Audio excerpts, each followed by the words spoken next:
चुनाव का काउंटडाउन शुरू हो चुका है। देश की सियासी पार्टियां मिशन 2019 के लिए मैदान में कूद चुकी हैं। कैसी होगी 2019 की तस्वीर, ये अब इस देश के वोटर को तय करना होगा। दुनिया के तमाम देशों में हिंदुस्तान को युवाओं का देश कहा जा रहा है। राजस्थान में 18 से 40 साल के लोगों की आबादी 53% है। ऐसे में वोट के इस वाई फैक्टर पर हर पार्टी की नजर है, लेकिन इन युवाओं की नजर किस पर है, ये जानना आज बेहद जरूरी है। यंग इंडिया कार्यक्रम के जरिए हम युवाओं के मन को टटोलेंगे। हम उनसे पूछेंगे कि आखिर वो कैसा हिंदुस्तान चाहते हैं, उनके सपने क्या हैं, उनकी उम्मीदें क्या हैं, वो भविष्य में कैसा भारत देखना चाहते हैं। तो चलिए शुरुआत करते हैं यंग इंडिया की। आज हम राजस्थान के अजमेर में महर्षि दयानंद सरस्वती विश्वविद्यालय के कैंपस में युवाओं के साथ वोट के वाई फैक्टर के मिजाज को तलाशने पहुंचे हैं। देखिए आप।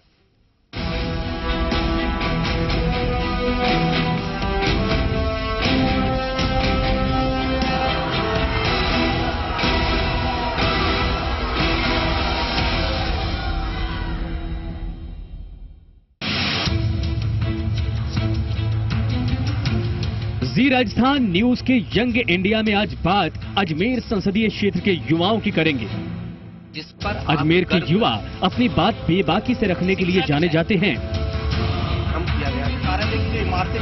लोकसभा चुनाव की आहट के बीच युवाओं की सोच, उनके मन की बात सामने लाने के लिए जी राजस्थान ने अपने खास कार्यक्रम यंग इंडिया के जरिए अपनी बात कहने का मौका दे रहा है। आज हम युवाओं की नब्ज टटोलने के लिए यंग इंडिया की टीम अजमेर के महर्षि दयानंद सरस्वती विश्वविद्यालय के कैंपस में पहुंची। अजमेर ने कांग्रेस के 10 लोकसभा सदस्य अजमेर से दिए, जबकि 1 बार जनता पार्टी और 6 बार भारतीय जनता पार्टी के उम्मीदवार को जिताकर देश के सबसे बड़ी पंचायत में भेजने का काम किया। 2014 से 17 तक अजमेर लोकसभा क्षेत्र से सावर लाल जाट बीजेपी से सांसद रहे। उनके निधन के बाद 2018 में हुए उपचुनाव में कांग्रेस के रघु शर्मा जीतकर सदन पहुंचे, लेकिन विधानसभा चुनाव जीतने के बाद उन्होंने सांसद पद से इस्तीफा दे दिया।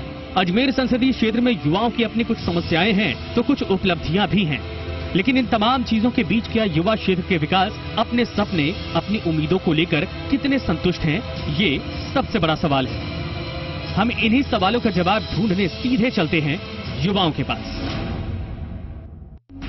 नमस्कार, मैं हूं मनवीर सिंह और आप देख रहे हैं जी राजस्थान न्यूज। यंग इंडिया के आज के इस एपिसोड में हमारा कारवां आ पहुंचा है शिक्षा की राजधानी कहे जाने वाले उस अजमेर में, जिसे सूफी संत ख्वाजा मोइनुद्दीन हसन चिश्ती की दरगाह के नाम से भी जाना जाता है और जगत पिता ब्रह्मा की नगरी के नाम से भी जाना जाता है। और ये 2019 का साल इसलिए भी महत्वपूर्ण है क्योंकि इस साल में राजनीति की दशा और दिशा तय होनी है, और इस दशा और दिशा को तय करने में अगर सबसे महत्वपूर्ण भूमिका किसी की होने वाली है तो वो युवाओं की होने वाली है। और यही वजह है कि हमने यंग इंडिया के माध्यम से युवाओं की नब्ज को टटोलने की कोशिश की है। सबसे पहला जो हमारा सवाल होगा वो यही सवाल है, वर्ष 2019 में देश की सरकार कैसी चाहते हैं ये युवा। सबसे पहले आपसे जानना चाहूंगा मोहित, क्या लगता है 2019 में जो सरकार आए वो कैसी होनी चाहिए? युवा ये मानता है 2019 के अंदर जो चुनाव होने वाले हैं, आम चुनाव इंडिया के अंदर, ऐसी सरकार होनी चाहिए देश के अंदर जो युवाओं के बारे में सोचे, देश की सुरक्षा के बारे में सोचे, किसानों के बारे में सोचे, महिलाओं के सम्मान के बारे में सोचे। जो अभी वर्तमान में जो सरकार चल रही है नरेंद्र मोदी जी की, ये जो सारे जो मुद्दे हैं इस सरकार ने बेहतरीन तरीके से उठाए हैं। स्वच्छ भारत अभियान के तहत महिलाओं को सम्मान दिलाने का काम किया, सर्जिकल स्ट्राइक के माध्यम से देश की सुरक्षा को मजबूत किया। इन मुद्दे ये होने चाहिए कि हमें सबसे पहले एम्प्लॉयमेंट देखना चाहिए, क्योंकि हम अगर आप पढ़ भी लो तो उसके बाद हमारा मेन फोकस तो एम्प्लॉयमेंट होता है, क्योंकि इकोनॉमिकली अगर हम फिट नहीं है तो आगे जाके कुछ कर पाना बहुत ही मुश्किल है, क्योंकि ओपिनियन रखना और उसको इम्प्लीमेंट करना 2 अलग चीजें हैं। और दूसरी चीज होनी चाहिए वुमेन प्रोटेक्शन। हम बहुत सारी चीजें इम्प्लीमेंट कर लेते हैं कि हाँ हमने करवा दी, लेकिन क्या वो एक्चुअल में हम उसको मेंटली प्रिपेयर्ड हैं उस चीज को लेने के लिए या नहीं, उस चीज को भी एक बार ही देखना चाहिए। क्या लगता है आपको 2019 में कैसी सरकार हो, क्या करे आप लोगों के लिए? सबसे पहला कि जो रिजर्वेशन दिया है उसको इकोनॉमिक बेसिस पे बनाना चाहिए। जब कॉन्स्टिट्यूशन में लिखा हुआ है कि वी ऑल आर इक्वालिटी है, तो आप रिजर्वेशन देके आप किसी कास्ट को क्यों इतना स्पेशल बना रहे हैं? तो सबसे पहली बात कि रिजर्वेशन हटा करके जो सोशल बेसिस पे है उसको इकोनॉमिक बेसिस पे करना चाहिए। यानी कि जातिवाद पर कहीं ना कहीं आघात होना चाहिए, एक ऐसी व्यवस्था सुनिश्चित होनी चाहिए कि जातिवादी प्रथा समाप्त हो। क्या लगता है आपको किस तरह की सरकार होनी चाहिए 2019 में? मैं आने वाली सरकार से ये उम्मीद रखूंगा ये युवा सरकार हो और ये घोषणाओं की सरकार ना हो। मोदी जी घोषणाएं बहुत करते हैं पर इम्प्लीमेंट नहीं कर पाते। सरकार से उम्मीद है आपको क्या ऐसी सोच है जो पूरी होनी चाहिए? सरकार से हमारी यही उम्मीद है कि जो युवाओं के लिए जो रोजगार के नए बेसिस तैयार किए गए हैं उन बेसिसों को पूरा किया जाए। और दूसरी बात, भारत एक कृषि प्रधान देश रहा है तो उसमें किसानों की जो समस्या का मुद्दा है वो विशेष तौर से हल होना चाहिए। यही हमारी आने वाली सरकार से अपेक्षा रहेगी। किस तरह की उम्मीदें आने वाली सरकार से? आने वाली सरकार मोदी जी की सरकार, हम चाहेंगे कि मोदी जी की सरकार है और हम यही चाहेंगे कि ये जीडीपी इसी तरह मेंटेन रहे, ठीक है। और जो सरकारी नौकरियां जाए ज्यादा निकाले, क्योंकि डिले हो जाता है, हर बार एग्जाम हो जाते हैं तो उसके बाद में डेट में डिले होने लग जाता है। तो हम यही चाहेंगे कि एक तो ये जो युवा है इनके लिए ढंग से नौकरियों के प्रावधान निकालें और कृषि प्रधान देश है, किसानों के लिए कर्जा माफी होनी चाहिए। क्या उम्मीद रखते हैं आने वाली सरकार से? आने वाली सरकार से मैं सबसे पहले ये चाहूंगा कि भारत एक कृषि प्रधान देश है, तो सबसे पहले जो होना चाहिए वो किसानों के लिए होना चाहिए, क्योंकि 70% इस किसानों के बेटे वो सरकारी स्कूलों में और उनमें पढ़ते हैं, ना कि बिजनेसमैनों के। किसान ही आत्महत्या क्यों करता है, बिजनेसमैन क्यों नहीं करता? और मैं ये चाहता हूँ कि जब किसान परिपूर्ण होगा, अपने आप में सक्षम होगा, तो अपने बेटे बेटी को अच्छी जगह पढ़ाएगा और उनको अच्छा रोजगार मिलेगा। आपके सपनों का भारत किस तरीके का होना चाहिए, ये एक बड़ा सवाल आज के दौर में जरूरी है। ऐसा भारत हो जिसके अंदर हर युवा को आसानी से रोजगार मिल सके। वो जितना पढ़ा है उसके हिसाब से उसको रोजगार के निश्चित रूप से अवसर मिले। ऐसा ना हो कि उसने MA BA MCOM सब कुछ कर लिया, उसको पता पड़ रहा है कि 12वीं की वाली नौकरी लगने के आसार रह रहे। कैसा सपनों का भारत कैसा चाहते हैं आप लोग? सर ऐसा ही होना चाहिए, एजुकेशन सिस्टम बहुत अच्छा होना चाहिए कि ना, मतलब कोई इतना पढ़ रहा है, इतनी मेहनत कर रहा है, लेकिन फिर भी उसका लेवल, उसकी जॉब का लेवल बिल्कुल अच्छा नहीं है। साथ ही साथ हॉस्पिटल्स वगैरह की सुविधाएं भी अच्छी होनी चाहिए, स्टडी वगैरह अच्छी होनी चाहिए। सपनों का भारत कैसा चाहते हैं, क्या कुछ होना चाहिए उस भारत में? मेन तो यही है कि अपने जो इंडिया है उसका लेवल बोल रहे हैं कि वो विकासशील है अभी तक, लेकिन विकसित नहीं हुआ है। उसके लेवल को ग्रो अप करना चाहिए और हर चीज में, वुमेन्स की प्रोटेक्शन में और शिक्षा में और मतलब कि हर चीज में अपने को ग्रो अप करना चाहिए। वो तो चलिए, कैसा सपनों का भारत चाहते हैं, वो भारत कैसा हो जिसमें आप रहें, जिस पर आप गर्व कर सकें? सपनों का भारत ऐसा होना चाहिए जिसमें आरक्षण ना हो, महिलाओं का सम्मान हो, चिकित्सा, रोजगार सबके बारे में सोचा जाए। ऐसा नहीं हो कि आप किसी दलित वर्ग को अपना ज्यादा रिस्पॉन्स दे रहे हो जो सामान्य वर्ग को नहीं मिल पा रहा। ऐसा नहीं हो, इक्वलिटी होनी चाहिए, चाहे वो महिला हो, चाहे सामान्य हो, चाहे कोई भी वर्ग हो। कैसा सपनों का भारत चाहते हैं? एजुकेशन लेवल हाई हो। चलिए, ये सपनों का भारत है, ये आशाएं अपेक्षाएं हैं, लेकिन इन आशाओं और अपेक्षाओं को पूरा करना सबके लिए संभव नहीं होता। अगर एक दिन का PM आपको बनाया जाता है तो क्या कुछ करना चाहेंगे? मैं यूथ हूँ, यूथ की बात करता हूँ।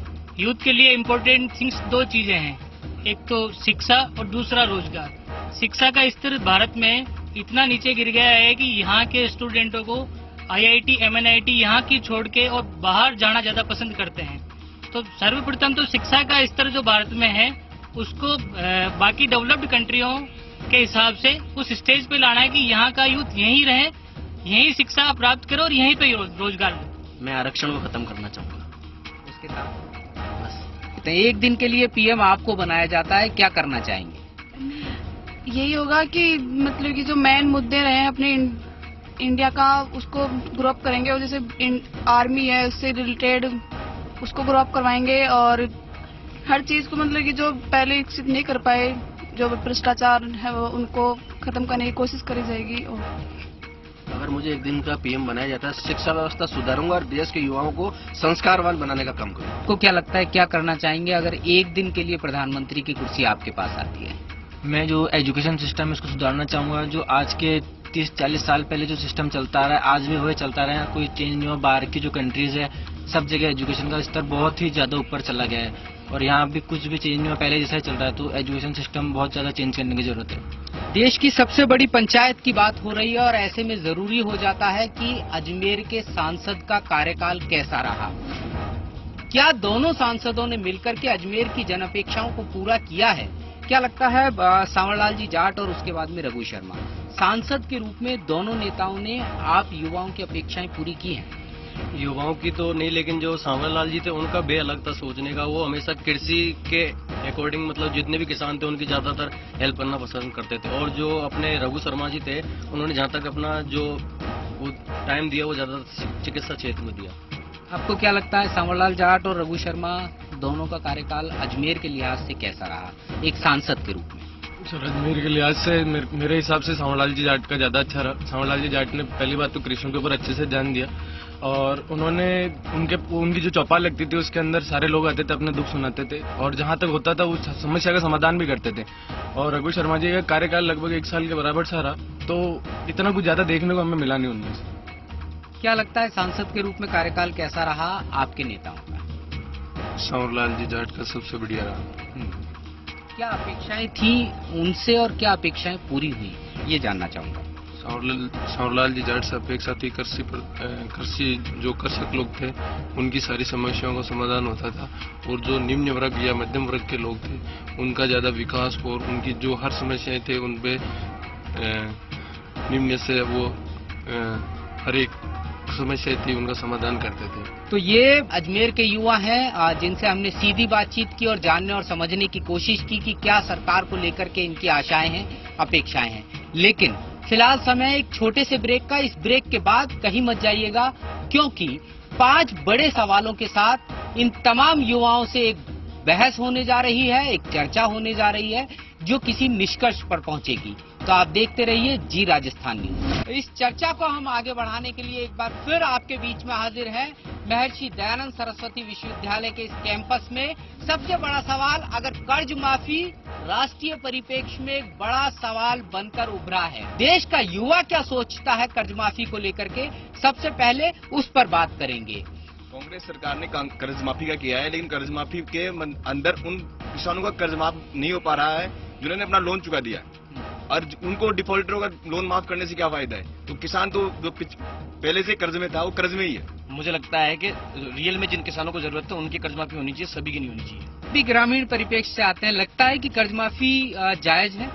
कर्ज माफी जायज है, वो भी किसानों की जायज है, बाकी ना कि उद्योगपतियों की। क्योंकि एक किसान पूरे साल काम करता है उसके बाद उसकी फसल चौपट हो जाती है उसका, क्योंकि उद्योगपति अपना काम लोन, उनको जो लोन मिलता है ना वो किसानों की रकम से बहुत ज्यादा मिलता है और किसान अपना कर्जा नहीं चुका पाता। चलिए दूसरी विचारधारा को भी सुन लेते हैं, उनसे भी जानने की कोशिश करते हैं कि कर्ज माफी को लेकर के आखिर वो क्या सोचते हैं। पता है कि कर्ज माफी एक उचित है?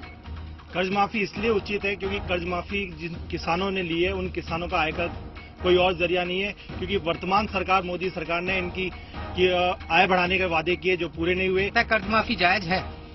बिल्कुल सर, कर्ज माफी इसलिए जायज है, भारत कृषि प्रधान देश है और यहाँ की पॉपुलेशन में अधिकतर लोग जो किसान हैं और किसानों के पास कृषि के अलावा दूसरा कोई चारा नहीं है। मोदी सरकार ने लघु उद्योग सारे खत्म कर दिए, जीएसटी लगा के खासकर उद्योग और व्यापार करने की तो सोच ही नहीं सकता। जो व्यापारी है वो व्यापारी है, जो किसान है उसको किसान बना के रख दिया सरकार ने। और जो कर्ज माफी का जो आपने सवाल पूछा है, कर्ज माफी करना और कहने में बहुत फर्क है। कर्ज माफी उन लोगों की होनी चाहिए जिन्होंने वाकई में कृषि के लिए और अपने रोजगार के लिए कर्जा ले रखा है।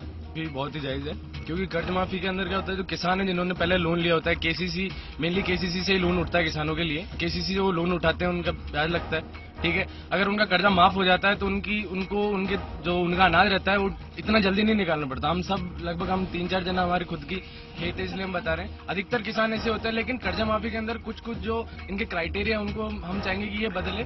किसानों के लिए सोल्यूशन है या कुछ और किया जाना चाहिए कि किसान को कर्ज ही न लेना पड़े? देखिए सर, इसके लिए तो देखो सबसे पहले 2 कंडीशन होती है। जिन्होंने कर्ज नहीं चुकाया उनके ऊपर मतलब अभी सरकार ने जो किया है वो तो ठीक ही है, लेकिन जिन्होंने लोन लिया है उनका भी एक ऐसे रूल होना चाहिए कि वो भी अपने मतलब जो लोन लिया वो चुकाए ताकि सिस्टम सही बना रहे। आरक्षण को लेकर के उसकी क्या सोच है, युवाओं के माध्यम से जानते हैं। क्या लगता है आरक्षण जरूरी है? आरक्षण को लेकर के आपकी सोच क्या है?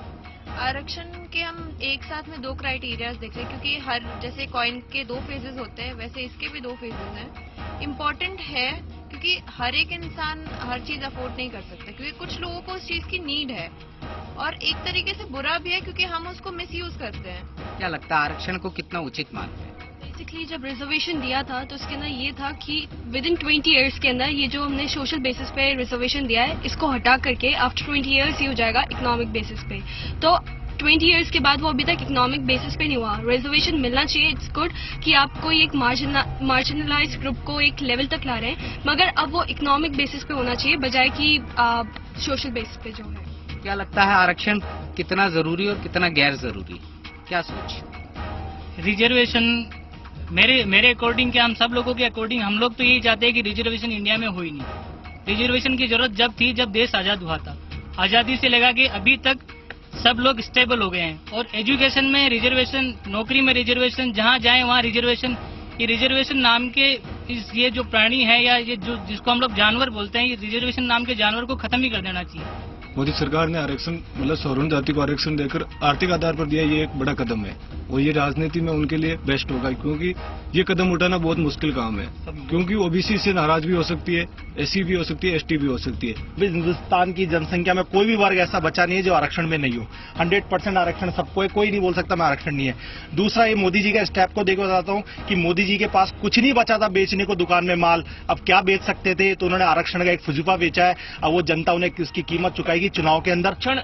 जो सामाजिक भेदभाव के आधार पर दिया गया था वो आज भी देश के कई उन इलाकों के अंदर हो रहा है। कई ऐसे ग्रामीण इलाके हैं जहां पर सामाजिक भेदभाव आज की तारीख में भी बना हुआ है। सबसे बड़ी बात, ये चुनावी जुमला है केवल और केवल, क्योंकि जब तक लोग इसकी हकीकत को धरातल पर समझेंगे तब तक लोकसभा चुनाव हो चुके होंगे। जिस सरकार ने जो 10% आर्थिक आधार पर जो आरक्षण दिया है उसके ऊपर मैं बताना चाहूंगा कि मोदी सरकार और बीजेपी की सरकार ने कभी जातिवाद की राजनीति नहीं करी, कभी आरक्षण कोई जाति के अंदर बांट के नहीं देखा। उत्तर प्रदेश का चुनाव हुआ, कर्नाटक का चुनाव हुआ, तेलंगाना का चुनाव हुआ, कांग्रेस ने कहा मुस्लिमों को आरक्षण देंगे, मुस्लिमों को आरक्षण देंगे। बीजेपी ने और मोदी सरकार ने कभी एक जाति विशेष के लिए नहीं बोला कि हम इसको आरक्षण देंगे। आर्थिक आधार पर आरक्षण मिलना चाहिए। पढ़ाई सबने इक्वल करी है, सब लोग की परसेंटेज अगर सेम आ रही है, पर उनको एज अ जॉब के लिए सबको बहुत ज्यादा कंपटीशन फेस करना पड़ता है, तो इसलिए मेरे अकॉर्डिंग आरक्षण हो तो सबके लिए इक्वल हो, नहीं तो नहीं हो। आरक्षण के नाम पे बीजेपी गवर्नमेंट हर साल चुनाव के टाइम पे करती है और वो करती है, ये कुछ नहीं है, ये सिर्फ है दिखावा कर रहे हैं और जाति में टिकट जात देख के देखते हैं कि किस जातीय समीकरण कहाँ पे क्या बैठता है, कहाँ क्या नहीं बैठता। मुसलमानों को नहीं, इन्होंने अपनी पॉलिसीज के आधार पर रख रखा है। व्यक्ति की गरीबी और अमीरी उसकी जाति देख के नहीं आती। ये नहीं कहा जा सकता कि यदि कोई राजपूत और ब्राह्मण है तो वो गरीब नहीं हो सकता, उसके पास संपूर्ण साधन से संपन्न है। ऐसे व्यक्ति में उसका जो इंटेलिजेंट होकर भी जो स्वर्ण समाज से था वो किसी परीक्षा को उत्तीर्ण नहीं कर पा रहा, तो कहीं ना कहीं अब उसको राहत मिलेगी। जो सीधे तौर पर आप लोगों से जुड़ा हुआ है वो मैं आपके माध्यम से जानना चाहता हूं।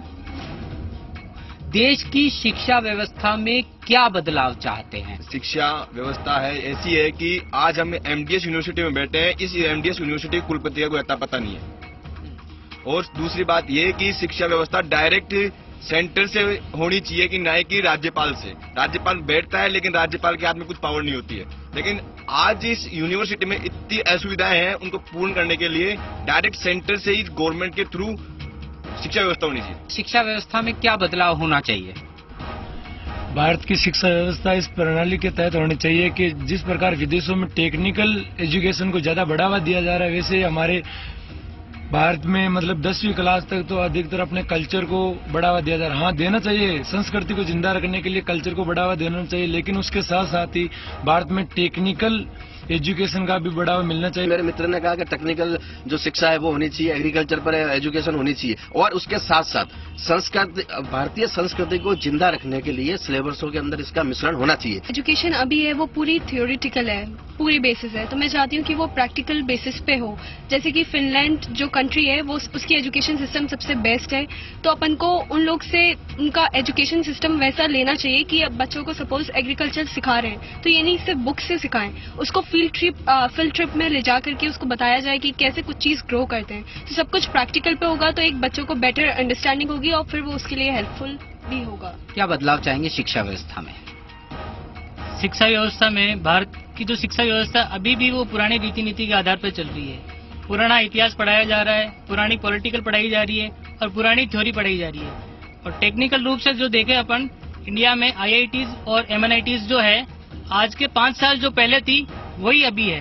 तो स्टूडेंट्स जो है वो उनकी क्वांटिटी तो बढ़ रही है, लेकिन जो MNIT IITs है, जो यूनिवर्सिटी है, सेंट्रल यूनिवर्सिटी पूरे राजस्थान में एक ही है, यूनिवर्सिटीज ये डेवलप करनी बहुत जरूरी है। कौन से मुद्दे प्रभावी रहने वाले हैं 2019 के इस चुनाव में?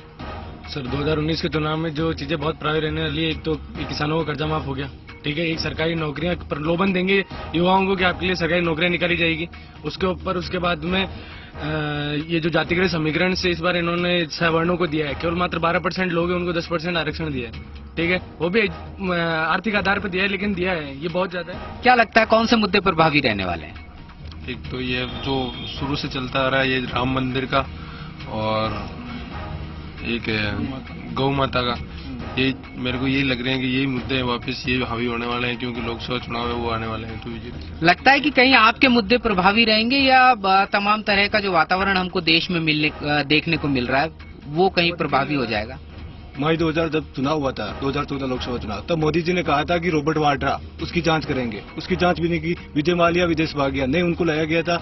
मोदी जी ने कहा था काला धन लाएंगे। बाबा रामदेव उस टाइम बहुत चर्चा में मतलब रैलियां कर रहे थे, आज कहाँ गए 5 साल में बाबा रामदेव? बार के लोकसभा चुनाव के अंदर एक बार फिर से मोदी सरकार और बीजेपी का जो मैनिफेस्टो था उसी पर मुद्दा सबसे बड़ा हावी रहने वाला है। राम मंदिर का मुद्दा ले लीजिए, धारा 370 ले लीजिए, उसके साथ किसान कर्ज माफी ले लीजिए, 1 करोड़ युवाओं को नौकरी का वादा ले लीजिए, और उसके साथ साथ व्यापारियों के लिए सरकार ने क्या किया, ये बहुत महत्वपूर्ण रहेगा। इन्होंने जैसे नोटबंदी की वो इनकी फेल हो गई एक तरह से, मान लीजिए कुछ भी नहीं हुआ। GST वो भी इतना सक्सेसफुल नहीं हुआ जितना इन्होंने सोचा था। जो एजुकेशन सिस्टम, एग्रीकल्चर सिस्टम, युवाओं के रोजगार के बारे में, और जो नई नई योजनाएं गवर्नमेंट ने, संविदा कर्मियों की जो योजनाएं आई हैं, कई योजनाएं आई हैं जो गरीबी रेखा से नीचे जीवन यापन करने वाले परिवार है उनके हितों के लिए उनको पहले तो तैयार किया जा रहा है और उसके बाद में उसको उस चीज के लिए परिपूर्ण किया जा रहा है कि ताकि वो अपना परिवार पेट पाल सके। तो ऐसे ही कई मुद्दे होंगे जिस पर आने वाली सरकारें चुनाव लड़ेगी। क्या लगता है कौन से मुद्दे ऐसे होंगे जो इस चुनाव में प्रभावी रहने वाले हैं? आने वाले चुनाव में एक तो शिक्षा को ध्यान में रखा जाएगा, क्योंकि भारत में शिक्षा में टैलेंट की कोई कदर नहीं है। यहाँ पे देखा जाता है कि जो पैसे वाले हों पैसे देके जॉब लग जाते हैं, बाकी जो पढ़ने वाले हैं वो पढ़ते रह जाते हैं, उनका कोई जॉब का आता पता नहीं रहता और वो गरीब से और गरीब हो जाते हैं। मुद्दे ये रहेंगे कि GST में जो हैंडलूम बिजनेस बंद हुए हैं वो मुद्दे रहेंगे, 100 से ज्यादा मौतें हुई है नोटबंदी में वो मुद्दे रहेंगी, सरहदों पे जो हमारे सिपाहियों के सर कट रहे हैं वो मुद्दे रहेंगे, पाकिस्तान में जाके गलेबंदी करना, मुलाकातें करना वो मुद्दे रहेंगे, बेवकूफ बनाने की सरकारों के मुद्दे रहेंगे। तो ये जो 5 साल में सरकार बदलने का लोगों का मानस है, जो रुख है, कितना उचित है, कितना अनुचित, क्या सोचते हैं युवा इस बारे में? क्या लगता है हर 5 साल में सरकार को बदल दिया जाना उचित है? नहीं, बिल्कुल उचित नहीं है, क्योंकि जो सरकार आती है वो तो या तो इतना राजकोष में घाटा करके चली जाती है, जो आने वाली सरकार है उसको भरने में लग जाती है। साल का टाइम पीरियड है उसे बढ़ाना चाहिए कि जो यदि मोदी सरकार ने जो लागू किया, अब ये मानो अगले साल जो अब इलेक्शन होगा इसमें यदि मानो कांग्रेस सरकार आ गई तो ये कौन गारंटी देगा कि जो उन्होंने योजनाएं चलाई वो उसको पूरी करेंगे? अब जो हम प्रजा अपनी वो तो यही सोचेंगे कि उन्होंने ये लागू की योजना तो हम तो उसके भरोसे बैठे हैं ना, और बाद में पता चले कि उसने तो चेंज कर दिया कि वो तो उन योजनाओं को लागू कर ही नहीं रहा। जनता के हित के लिए और जो कहे वो काम कर दे वो सरकार कंटिन्यू रहे, और जो जुमलेबाजी करे, मजाक करे और खिल्लियां उड़ावे वो सरकार बदलनी चाहिए, हफ्ते भर में बदल लेनी चाहिए। 5 साल तो बहुत बड़ी बात है। सरकार जब बदलती है तो सरकार आते ही सबसे पहले जो पुराने काम है उसको मिटाने का काम क्यों करती है? जैसे कि बच्चों का यूनिफॉर्म अगर चेंज किया बीजेपी ने, कांग्रेस आके उसको बोलती कि नहीं अब हम इसको बदलेंगे। मतलब पहले जो काम करती है पहली वाली सरकार, नई सरकार आती है उसको मिटाने का काम करती है। वैसे तो जरूरी भी है कि डायरेक्ट काम होना चाहिए कि एजेंडा बना के छोड़ देते हैं। बदलाव जरूरी है, चेंज हो गए तो पता चलेगा किसने कितना किया काम। ऐसे आपको लगता है हर 5 साल में सरकार बदल दी जाए? हाँ जी, क्योंकि एक ही सरकार अगर लगातार रहेगी तो घपले ज्यादा होते रहेंगे, जो कि उनका एक फंडामेंटल राइट हो रखा है। जो भी सरकार आती है सिर्फ घपले करती है और कुछ नहीं। और चेंज बहुत जरूरी है, क्योंकि दूसरों को भी मौका मिलना चाहिए कि अगर वो जैसे हम सोचते हैं कि अगर हम एक दिन के लिए प्राइम मिनिस्टर बनते तो हम क्या क्या चेंजेस चाहेंगे, तो एक दूसरा प्रोस्पेक्टस, एक दूसरा पॉइंट ऑफ व्यू बहुत जरूरी है। तमाम युवा साथी हमारे साथ में थे। सरकार को लेकर के, सरकार के कामकाज को लेकर के इनकी क्या सोच है, राजनीतिक मुद्दों की कितनी समझ है और उन मुद्दों को लेकर के ये युवा सोच क्या कुछ सोचती है, ये आज हमने यहाँ पर जानने और समझने की कोशिश की। यंग इंडिया का ये कारवां लगातार आगे बढ़ता रहेगा। कल फिर कहीं किसी और विश्वविद्यालय में, किसी और कैंपस में नए युवाओं के साथ, नई सोच के साथ हम आपसे दोबारा मुलाकात करेंगे।